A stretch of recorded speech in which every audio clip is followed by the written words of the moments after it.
Mackenzie. Hey, this is Owen. Don't forget to like our show and subscribe. This podcast is brought to you by the Love and Kindness Project Foundation.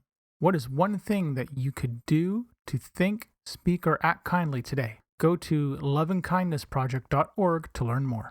Before we begin this podcast, if you or someone you know is in crisis or needs emotional support, there are tools that can help. So get yourself a pen and paper or open a note-taking app on your phone or computer. Feel free to pause this episode while you get yourself ready. The episode starts at 1 minute and 6 seconds. You can call Talk Suicide Canada at 1-833-456-4566. You can text 45645, which is coming in the fall of 2023. In Canada, you can also call 988, the Kids Help Phone at 1-800-668-6868. The Trans Lifeline in Canada is 1-877-330-6366. And in the United States, 1-877-565-8860, or call 911. You are not alone, and you do not have to be alone. I would like to honor and recognize the traditional and unceded territories of the Katzie, Kwantlen, and Semiahmoo nations on whose territory I live, work, and play.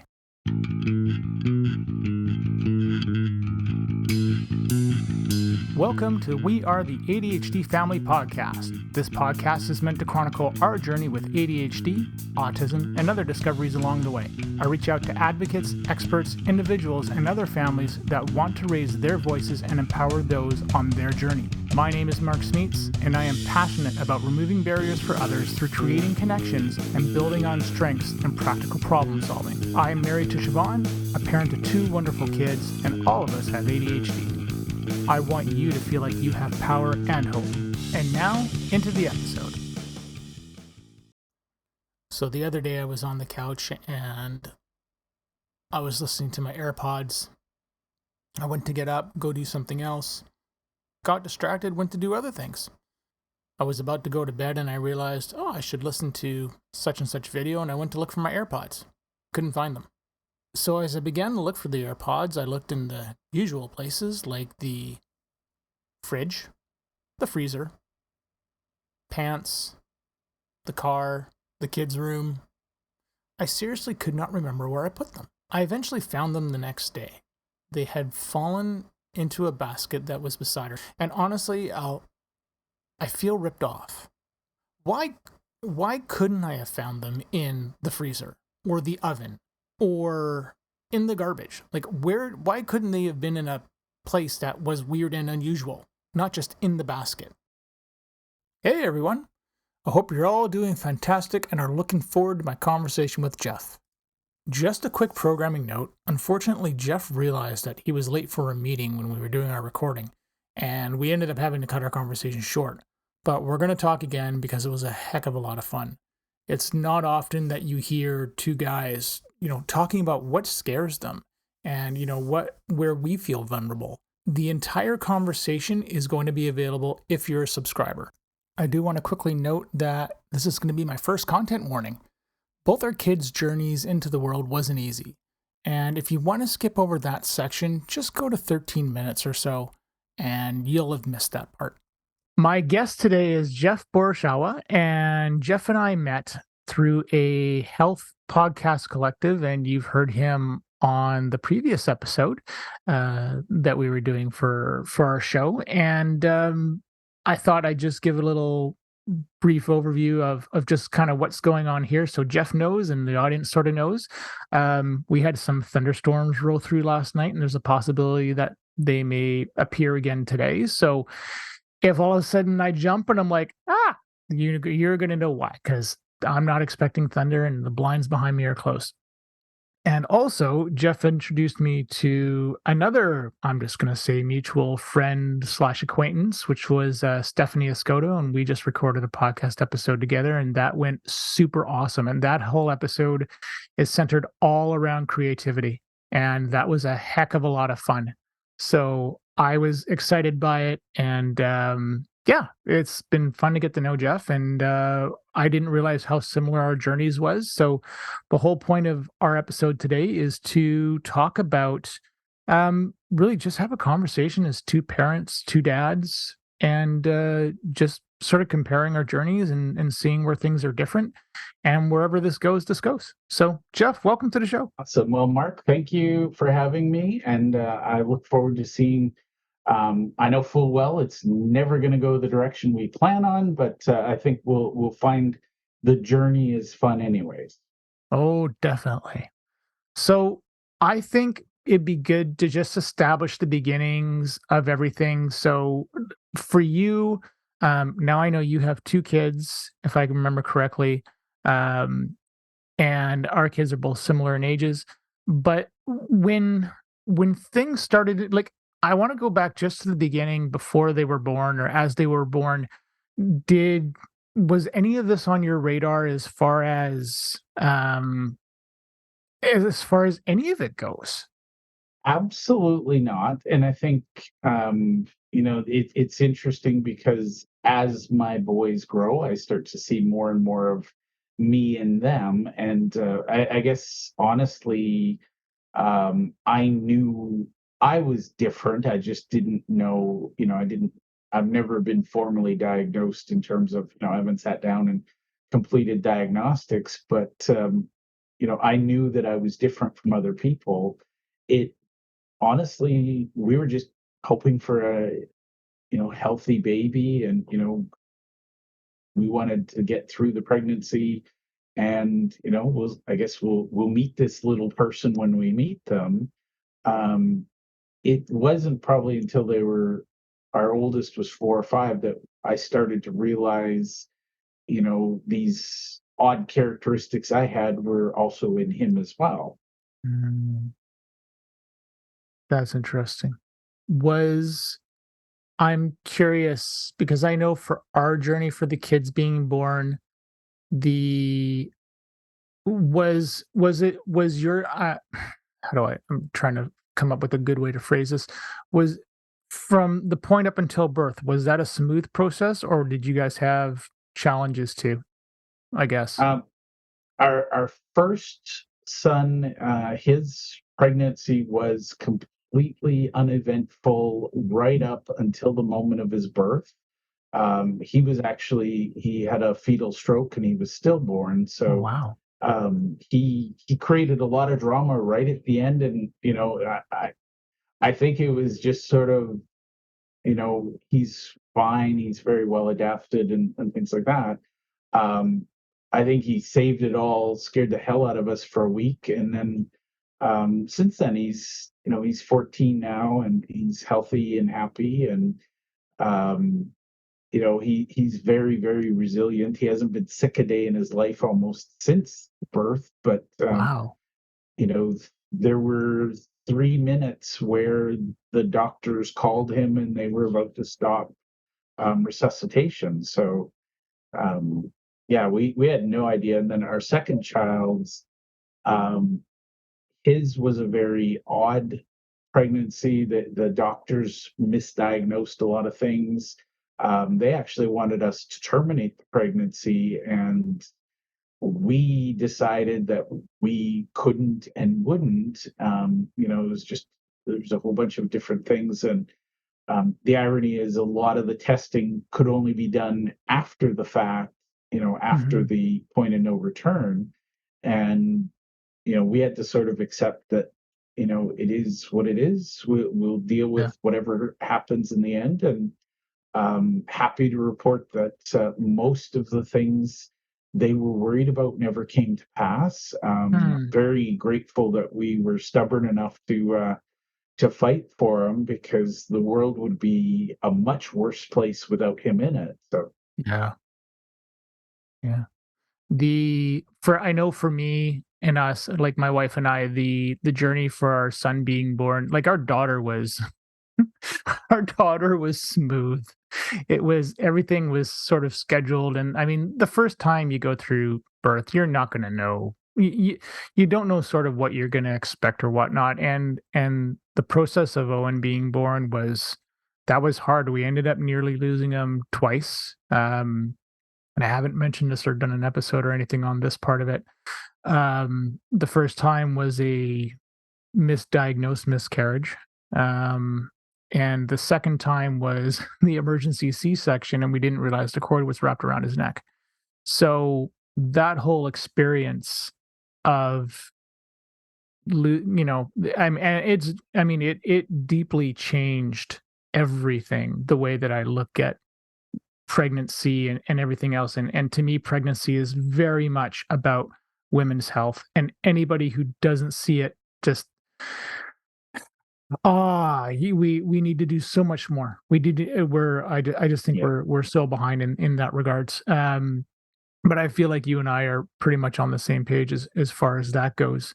But it's interesting to sit there and have that, because there's that sort of terror you have of, especially because we're not the ones pregnant. Like you and I mean, we don't have that. We are, the only thing that we can do is advocate. And like, I remember when Owen was born, my wife had lost a lot of blood, and she was out of it. She was sick, and that was scary, because I was in the recovery room with Owen holding him, and she's getting stitched up, and I think they were giving her infusions or whatever it was, but that moment of just, what the hell's going on and you don't know, is terrifying for us. And we're not the ones being operated on, and it's like, what do you do now? It's scary. Um there's sort of the first lesson in being an advocate too, half the time. You're thrown Well, into this and because honestly, you Mark, don't know what to ask. You don't yeah, know what to ask. you just get comfortable being there and asking whatever. Like, I can empathize and relate, because with my oldest son, his cord wrapped around, and they don't know if that triggered the stroke or if Mm, it was just coincidence. But we went from me, my wife, and a couple of nurses and a doctor. All of a sudden, there's 30 people in the room shouting at each other and telling each other what to do. And I'm just like, what do I do? Where do I stand? Like, yeah, it's, yeah, yeah, yeah. yeah, It, I mean, this is a dark humor sort of story, but I mean, I look and I laugh at it. The After Owen had come out of Siobhan, and they had, he was screaming and crying. It was awesome moment. I loved it. I loved hearing his little voice. And the nurse the nurse had told me to, like, okay, well, we're gonna go weigh him now. We're gonna go over to this part. And she goes, I want you to look down and follow the line. I can't remember what color the line was, but you're going to follow the line. And we're going to go to this room, and I don't want you to look over here. And the over here she meant was over at Siobhan, because she was open, because it was a C-section. So, yeah. just look down and just walk through. And I'm just sitting there going, I told the nurse, I'm like, are you afraid I'm going to pass out because of the blood? and and she's like, pretty much. And I'm like, oh no, trust me, I'm good now. Because you've gone through so much stuff and you've seen this. Is like, no, I'm pretty much fine with it now at this point. And it ended up being the case. So yeah, I actually didn't end up looking over there. I just went over and dealt with him. But I laugh at that moment of just being told to look down, and I'm like, no, I'm okay, I'm good. Um, And the that's the thing. I mean, you don't know what to do. Like, there's no guide. And, No, I'm not going to say this right, but, I grew up on a farm, and, birth was just a natural part of life. And, there's that once a year pregnancy where you lost some livestock, and you just kind yeah, of assume that nature knows what to do. But then when you get into the complexities of human reproduction and human birth, there's nobody sits you down and says, hey, here's what to expect. It's just, yeah, you show up, and you're like, all hell breaks loose, and you're like, okay, you know how do we rebuild this? And had some time where my wife, they weren't sure if she was going to make it. And my first worry was, how do I tell her, if we lost the child? And then I'm like, wait a minute, what if I lose her? yeah, And it's amazing how all of that can go through your mind in seconds. yeah, It was, yeah, if you look at the clock, it was probably 3 minutes from drama to everything sort of calmed down. Yeah. But you had a lot of time to think in those 3 minutes. So Here is a 20-second kindness break. Here's a tip for thinking kindly. Reframe your thought process that kindness is hard work. It's not. It's just a different kind of work. Check out loveandkindnessproject.org and find other ways to carry out kind acts or start a kindness project of your own. Jumping a little bit ahead, well, somewhat ahead, when you were noticing in the kids the differences, like, your, like, seeing your traits and characteristics come through in them, what was your path? Did you guys go for a private diagnosis? Like, not even the private public diagnosis route, but what was your first stop to sit there and say, hey, um, so and so person says this is what we should look for. Like, what was the first sort of step in that? it was probably, I'm going to credit my wife because I think, we figured it out together, but she Mhm. was the one to have the ideas, the thoughts, the comments, and honestly, she noticed things that were different that just seemed normal to me because that's who I was. Mhm. But really, it was just observing little things and putting the pieces together. And it never once occurred to me that my particular superpower is obsessive compulsive disorder. The big thing we learned was, never leave the house without snacks for the kids. Because cranky kids are easily Mhm. unregulated. Never leave the house without having, some plan for the kids' nap time. It just amazes us when we go out in public and, somebody's kid is melting down because they're clearly hungry, thirsty, or sleepy. We just tackled the obvious things right from the get go. My wife is amazing at planning. So, we had go bags with, all kinds of snacks and things for the kids. We planned our life around their naps and if we needed to be somewhere, we made sure they got their naps in. But the biggest lesson for us was learning that the boys are more like me than we had anticipated. And by the way, it's kind of been a gift that I can translate the world for them. Mhm. But the biggest thing we realized is that our kids need structure and they need a plan. And so we never leave the house. And again, I'll credit my wife with this. We never leave the house without telling the kids, even when they were babies, here's what we're doing. Just don't freak out. But the big thing is we always give them, and by the way, this is probably good parenting just as a general lesson. Um, Kids with OCD don't change gears very well. So we always give them a heads up and say, hey, in 10 minutes, we're going to do this. And really, it was just observation that when you say to, when my oldest was 4, we'd say, come on, let's go, we're leaving. And he'd dig in his heels. And, you've not met someone more stubborn than a 4-year-old with OCD being dragged away from whatever he was doing. Um, and what we realized was there was this pattern, and that's where I think I came in. I'm really good at spotting patterns. My wife was really good at spotting solutions. And we Mhm. just recognized that as long as we give them that heads up, hey, Mark, we're going to leave in 10 minutes, Yeah. um, magically, a lot of the difficulties went away. Hmm.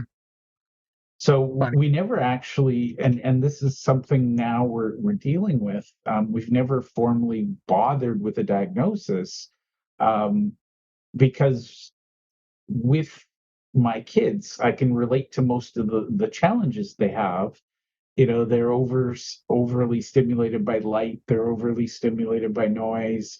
You want to make them miserable, put them in a room full of loud kids for a few hours. With The bright public lights. school, yeah.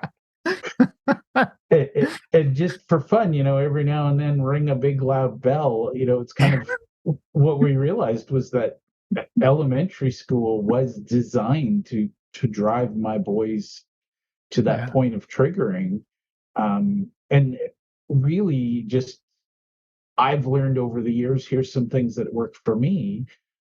So we've had some really candid conversations, and I'll say, hey, here's what worked for me. Do you want to try it? And they say, well, I tried it and it didn't work, but I tried this and it did work. Mm. And the interesting thing is they're like me, but they are not exactly like me. So we've adapted different strategies for my oldest that work for him, different strategies. And, my youngest, we have two things that work well. He needs earplugs when he's at school just to down the noise. But the other thing is, once a month at least, he's got to have a day where he doesn't go to school. Mm. So we're just learning as we go. And, I think it's just, we're lucky enough that we can communicate well with the kids. I speak their language because, Yeah. whenever something triggers them, we give it a label. We call it something. My oldest has a thing with germs, and as a family, when he says I've got the heebie-jeebies, we know to back off. So Yeah. it's just having labels. Yeah.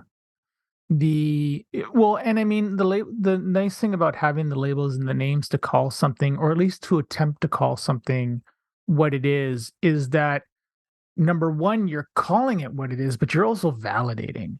And that is, I mean, those two things are, I think those two things are hugely powerful. And it's interesting because the question that came into my mind when you were talking, oh, don't do this to me, brain, was there's the ADHD. As soon as I open my mouth, there you go. Um, uh, Nope, I'm gonna come back to it. I know the question will come back, but it was cool. Um, and it would have been a super interesting question, but I'll zero in on the other thought I had was the relationship between you and your wife, how you sort of had that pattern spotting side thing, she had the solution side down.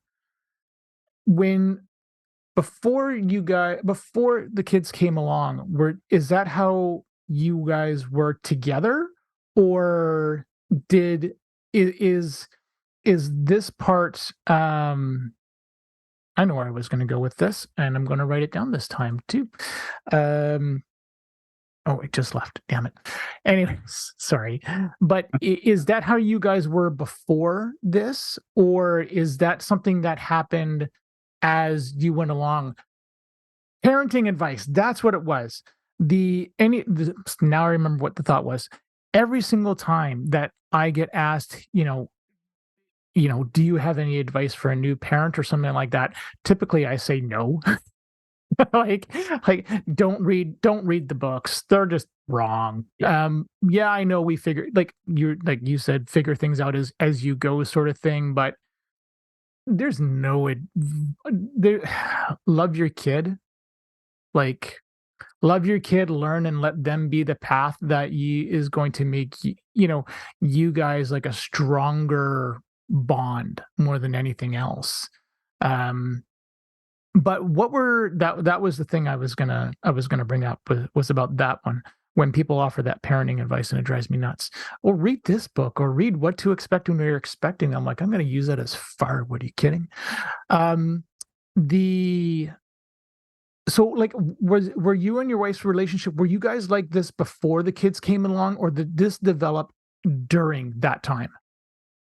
I'm going to give you a weird answer, and I'm going to say both. The short answer is my wife has always been the planner, and I've always been the guy who figures out what happens when the plan doesn't work. So I'm more the adapter. And we both have different strengths, but for the first couple of years, I'm going to be honest, if it was left up to me, I'd be out and the kid would be hungry and I'd be like, oh, what can we get at Walmart or something? I'm not that organized. I forget the diaper bag at home, and I've more than once had to go buy diapers while I was out because the baby needed to be changed. Um, but the reality is, and back to your point about parenting advice, um, I don't give advice because all I could say is my kids are the most fascinating subject on the planet to me. And so I've spent all this time studying them. And, we joked when our first was born and when our second was born that, they didn't read the books, so they didn't know how they're supposed to behave. So why would we read the There's a book and book. exactly. So why would we expect them to have read the book and understand? So, we just realized, and I think this is important, kids, even though they look alike and they might act alike and they might sound alike, they're still going to be, because that was the thing. Our oldest, we had 4 years of working with him. He was really gentle with us and he was kind and he kind of gave us a lot of patience when we needed it. But all the things that calmed down number one did not work on number two. All the favorite TV shows, nope, he doesn't like that. The favorite toys, they were and frustrating because they looked alike, they sounded alike, but man, they were at the heart very different. And it was just one of those things we kind of early on we just let go and said, we started from a place, both of them, we were so grateful to have them. Um, we let them figure out how they needed to be and we adapted with them. And, I'd like to say we have a really, really good relationship where we've talked things through. Even, our boys didn't have tantrums like many other kids. Again, if there was a triggering moment, it was just up to us to be detectives and say, okay, remove hunger. Okay, done. Remove thirst. Done. Okay, let's have a nap. Okay, what else is there? It's just, but that's my big advice is just be curious about your kids and find out what they need, because one way or another they're hardwired to tell us what they need. We just need to be listening and advocating. Well, yeah, and I mean that's the sort of the downside of the behavior, right? Or behaviorism in general, and that is we miss the cues of what are all the little things that add up to that moment of whether it's extreme anger, happiness, sadness, whatever. What are all those things that are going on? And I mean, you say the same thing that I do. Is I always give credit to my wife because she was the one that picked up on so much of this stuff, and I was just, and I remember the moments where she's like, you should try this, honey," and and she does, and I laugh because she doesn't remember, and I'm like, no, I mean, it made an impression to say the least. So she tends to always I tend to always sort of give her the credit because it's darn well due, and I just know for us, it was it was interesting because I think the way that, it, like after the hospital and everything happened that did, I thought, okay, that's the worst of it. Our son's born, and we're going to start life and figure things out. And Yeah. well, no, then other things started to happen. You don't realize that things are connected not until later. And Yeah. so I know I have said this before, especially on the podcast, but I'm forever grateful to our speech pathologist who we were seeing at the time when Owen was 4, and it was just like she spotted all these things and that was the answer right there. It's like, oh, and that started the more research side of things. And there was never so much a case of denial for us, but it's more like this is explaining what we're going through. This is what it is. But I have I really appreciate the way that the way that my wife would talk to me and we would work through things together, because I wasn't like, I remember I showed you the fishbone diagram that I came up Yeah. with, which is probably a explanation I'll put at the start of the podcast to tell people what it is. But I wasn't making that problem solving tool connection to parenting until I took that class, right? Owen would have been 2.5, 3, or something like that. Yeah. Because that wasn't until 2016, 2017, and that's when I started to connect those dots. It's like, oh, this could be really useful here. But that's where the solution part of me really kicked in. And as soon as Siobhan would say something, then my mind began to fracture off into the myriad of possibilities it could be. And then you just start working through it. The hard part was that she just can't keep up with my brain. Yeah. And that is where a lot of what I do, a lot of the talking and stuff, it's like, okay, you need to slow down and take a minute. And yeah, I think it was a cool process that way, because you begin to realize that you're helping your kid in the way that is natural sort of to you, and you're exploring that curiosity comes through as it's natural to you, just like you guys did. We did a very similar thing. It sounds like it doesn't sound that different, honestly. One thing I want to point out for those who haven't watched our other conversations is, you and I both had skill sets in our job that we were really good at. And Yeah. I'm a coach. So one of the things I'm looking for is, behavior reaction. I'm always looking and reading people. And it was just one day I was like, I had this hat that, here's Jeff the dad. And then, okay, here's Jeff the coach. And one day I had this moment of, what if I was just Jeff? And Mm. I started coaching my kids, and I started applying the lessons I've learned from my kids into my coaching. Um, I'm a better human being. And I can say, as an entrepreneur, I became much, much better once I realized that, I have skills that apply to all areas of my life. And, so I teach my kids things. We have conversations. I'm passionate about training, so I'm always spending time. And it was just the aha moment. I'd spend this time training a client. Why wouldn't I spend the same time training my kid? Yeah. And I'm a systems guy in my job and in my business. So why wouldn't I bring systems into the house and teach my kids these systems? Yeah. Yeah. And I mean, you can use those systems to sit there and guide certain things that are going on. Um, I laugh because when you're talking about that, I had a flashback to all the sticky notes I had on my wall of doing a process map of trying to get out, how do we get Owen to bed? Exactly. And It's if really that's funny. what helps you, go with it, right?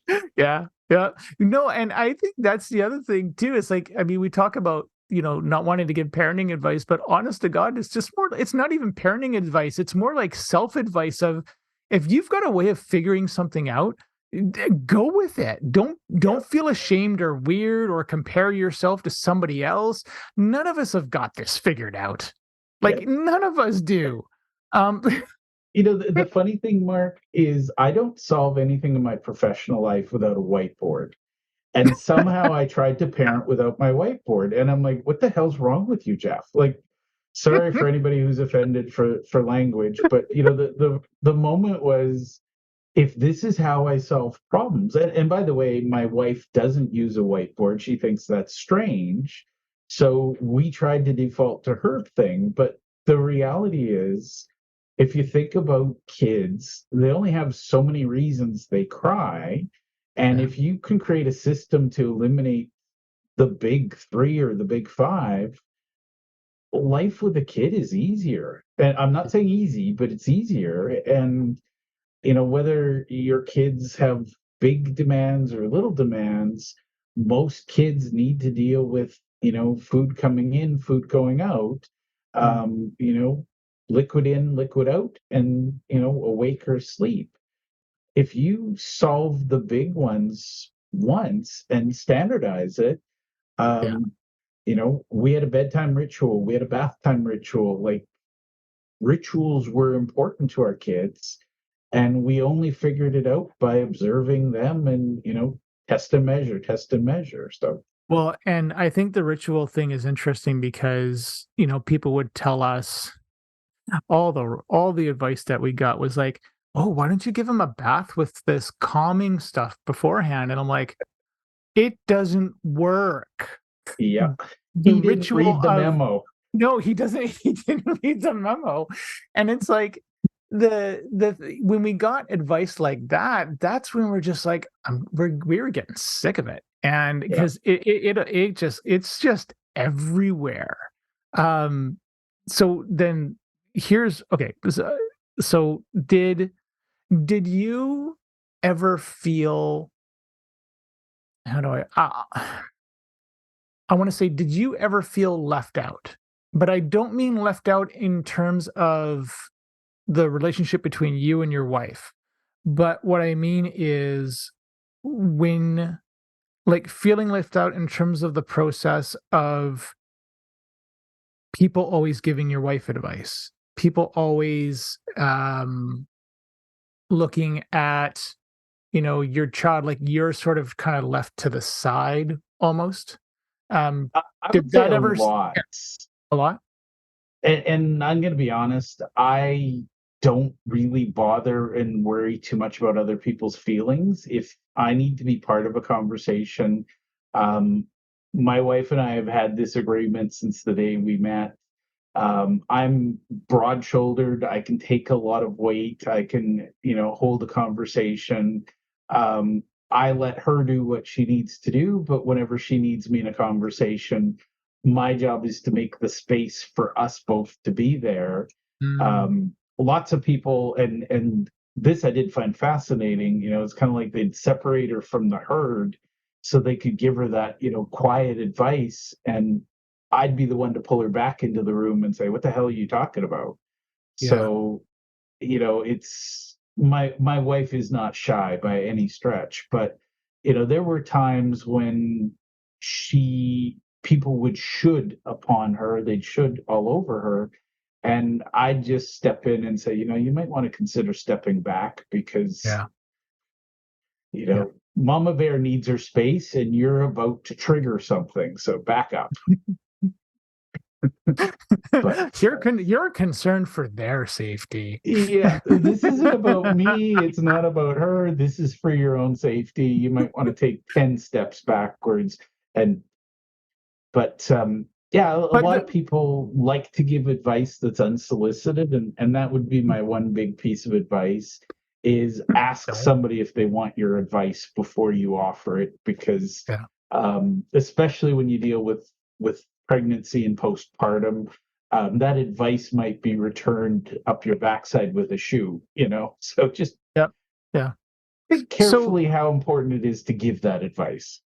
that the thing that you said about, like, your role is to make that space, for you guys. Was that something that was there pre-kids, or was that something that developed through the kids? It's something we've definitely consciously cultivated since we've had kids, but Mm, it was always there. I am a huge advocate and supporter for my wife in any way, shape, or form. So anybody who makes her life difficult, they get to deal with me. And that's just our partnership. And by the way, trust me, she can handle her own. It's just every now and then somebody needs to hear a little louder voice saying back up. But that's the thing with my kids. I've known from day one, they're helpless, they're small. Nobody's going to advocate for them unless I do. yeah. So I owe it to them to be as big as they need me to be to protect them and to Yeah. advocate for them. So Yeah, it's nuts. I think this having that space, and I don't think either you or I are not saying that we're trying to speak for our significant others or something like that. It's, I mean, number one, sort of figuring out where we fit in the process to begin yeah, with. Um, but exactly. number two, I think there's a difference in the distinction that you or I make versus someone who is trying to speak for that person that I think gets the bad sort of reputation, whereas we're trying to, amplify and let that person's voice be heard. Yeah. And I mean, with me and my wife, it bugs it bugs her because I will sort of try and do that kind of thing. Like, are you sure this is what you want to do? Because I'm going to sit there and open my mouth, and then what happens when I do that, honey, is that you're probably going to get what you want, which is fine. But I sometimes do struggle to be subtle. Yeah. No, Well, and honestly, Mark, I'm we have working on it. signals for that. What's that? We have signals. I always joke, do you need the nudge or do you need the nuclear option? Because I got both. Yeah, pretty much. Whereas I And don't know. she lets me know when she wants the nuclear option, and we reserve that for the worst case scenarios. But Yeah. Hey there, it's just Mark now. Unfortunately, Jeff had to cut our conversation short as he realized he was late for a meeting, but we are going to chat again at some point. I hope you enjoyed the conversation as much as Jeff and I did. When I was editing this, I was still chuckling to myself. But this was a great parenting conversation, and it's fun to dig into other people's origins to see how it aligns with your own. So wherever you are, be safe, be awesome, keep on being you, and remember, you are enough. And just so you know, there's a little extra conversation that you can listen to if you're a subscriber, and it ends with a really funny story about the moment that Jeff and I both realized that we've arrived as parents. Thank you for listening to our show. If you're hearing this message, you've reached the end of the episode, and for that, I want to say thank you. I hope you have enjoyed what you've heard and are walking away with newfound knowledge. We are the ADHD family. See you soon for a new episode. I have 3 things to ask of you. Number 1, if you have any comments, questions, or guest ideas, please leave a comment on the Facebook page. Number 2, please leave us a review on Apple Podcasts or Spotify. It helps people find us. And number 3, if you want to be a guest on the show or know someone who would make a great guest, contact me through our Facebook page. This podcast is open to everyone. You don't need to be an expert, just passionate and want to see change. The opinions expressed by the host and guest are not associated with any employer or organization unless otherwise stated.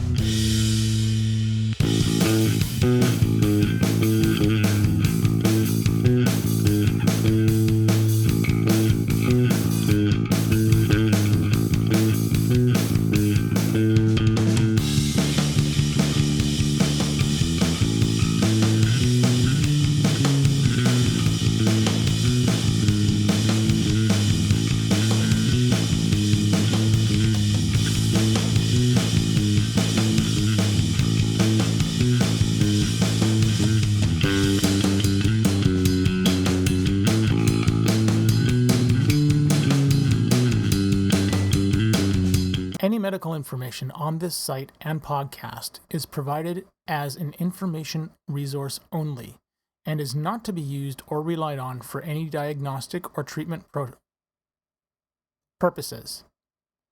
This information does not create any patient-physician relationship and should not be used as a substitute for a professional diagnosis and treatment. Please consult your healthcare provider before making any healthcare decisions or guidance about a specific medical condition.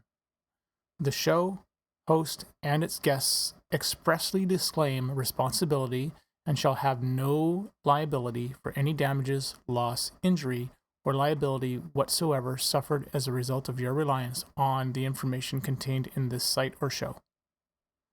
By visiting this site and listening to this show, you agree to the terms and conditions, which may from time to time change or be supplemented by the show host.